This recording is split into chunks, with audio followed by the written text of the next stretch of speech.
menyenangkan sekali sih sebenarnya. Awalnya saya baru bangun tidur, saya cek TikTok saya sama Instagram saya, dan banyak banget komen yang tidak senonoh.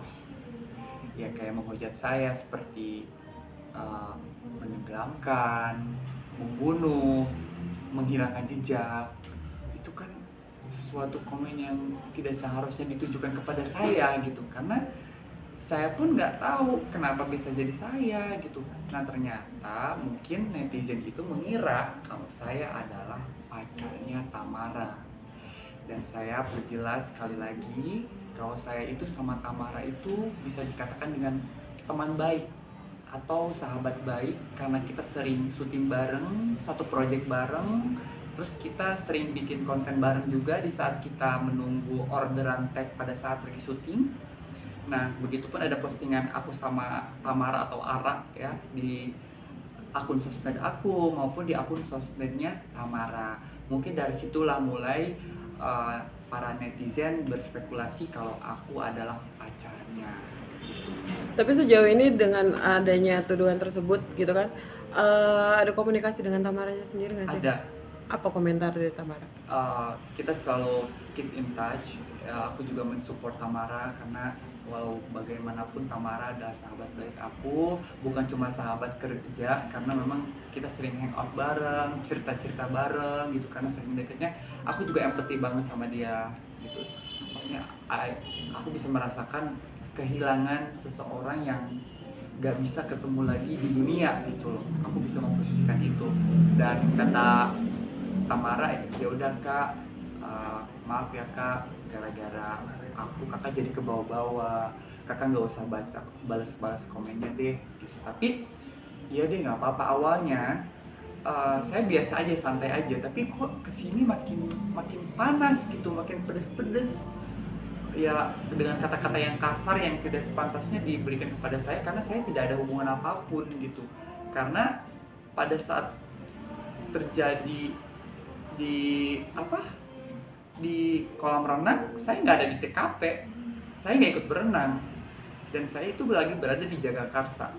Saya mendapatkan kabar dari kru yang, karena waktu itu Tamara lagi syuting, dari krunya, Marco kamu di mana? Aku lagi di Jagakarsa, baru beres acting school Huma. Kenapa? Ya ini putranya Tamara meninggal. Saya aja kaget, saya langsung tanpa basa-basi langsung datang ke rumahnya Tamara untuk menengok Tamara, melayat.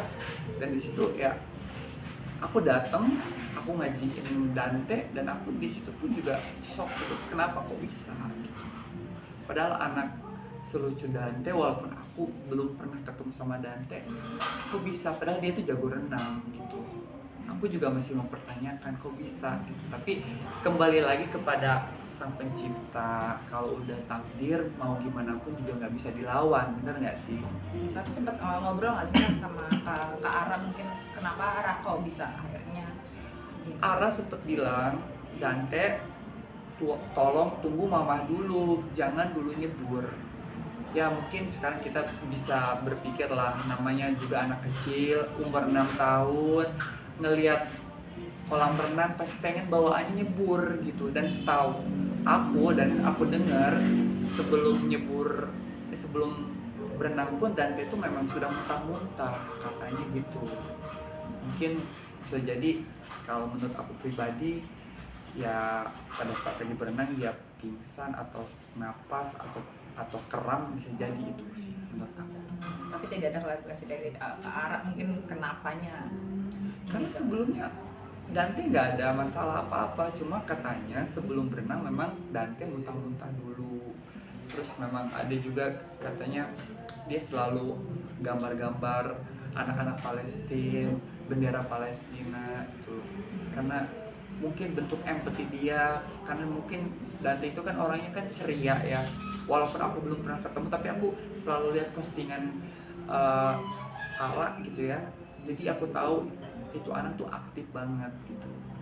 Oke Kak, mungkin mengetahui nggak sih atau mungkin mau konfirmasi nggak sih ke Kak Ara sendiri bahwa memang benarkah Dante di kolam renang tersebut bersama kekasihnya Ara atau bagaimana? Kalau untuk soal itu memang seperti Ara bilang di liputan sebelumnya dia bersama orang yang istilahnya orang kepercayaannya Ara gitu ya. Berarti kan kalau orang kepercayaan Ara berarti kan bukan orang sembarangan, berarti kan orang yang deket sama Ara gitu, tapi aku nggak tahu itu siapa. Tapi mengenal nggak sih kak kekasihnya Ara sendiri sebagai sahabat nih? Aku selaku sahabatnya, dia tidak terbuka mengenai siapa pacarnya karena setiap orang itu mempunyai privasi masing-masing, begitupun aku gitu. Aku cuma sekedar deket, tapi kalau untuk mengenai asmara aku tidak terlalu ikut campur untuk urusan itu. Kak, mungkin ada langkah hukum atau selanjutnya nggak sih terkait tuduhan-tuduhan yang hujatan ini dari yang nyerang media Kakak? sosial gitu? Nanti bakalan terungkap apabila CCTV sudah dibuka sama Polda Metro Jaya. Nanti kan di situ ketahuan tuh penyebabnya kenapa dan di situ siapa. Jelas-jelas bukan saya. Saya nggak ada di TKP. Dari situ. Ada komentar dari teman-teman lain nggak sih terkait tuduhan yang dituduhkan ke Semua orang pada nggak nyangka kenapa jadi lo yang dituduh, kenapa jadi lo yang jadi tersangka, kenapa lo yang jadi maksudnya kenapa para netizen menjadi lo yang jadi sasarannya, katanya gitu. Mau dari segi teman entertain, mau dari segi sahabat juga semuanya juga bersupport, ya udah jalanin aja. Sempet sih aku ngerasa keganggu psikis aku karena bangun tidur baca komen-komen yang nggak enak itu kan bikin mood rusak ya gitu ya. Sempet ngeganggu juga sih sama psikis aku gitu.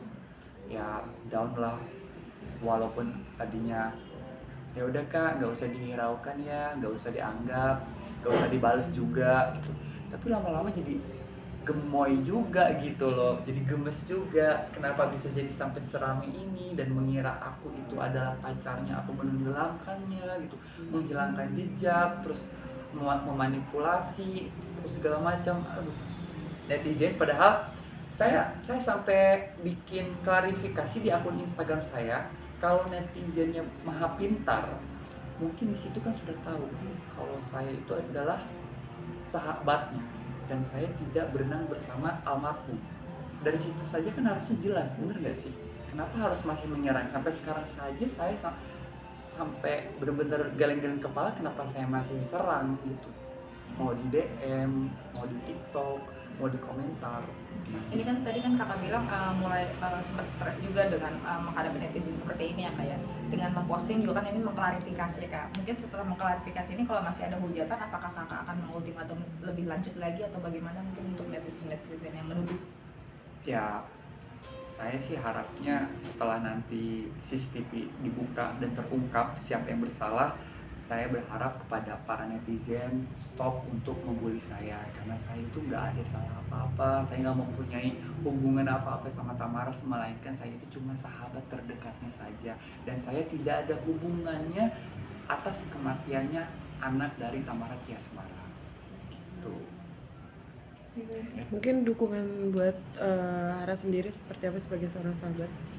Adek, aku bisa ngerasain apa yang kamu rasain. Ya Kak Marco, doain kamu bisa lapang dada, bisa menerima. Dante sekarang udah tenang di alam sana, udah bisa ceria, main sepuasnya. Kamu harus lebih menerima lagi.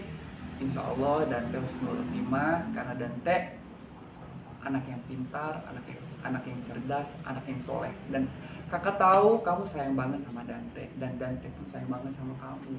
Jadi kamu harus bisa menerima dengan ikhlas. Itu support dari saya. Oke, aman. Ya.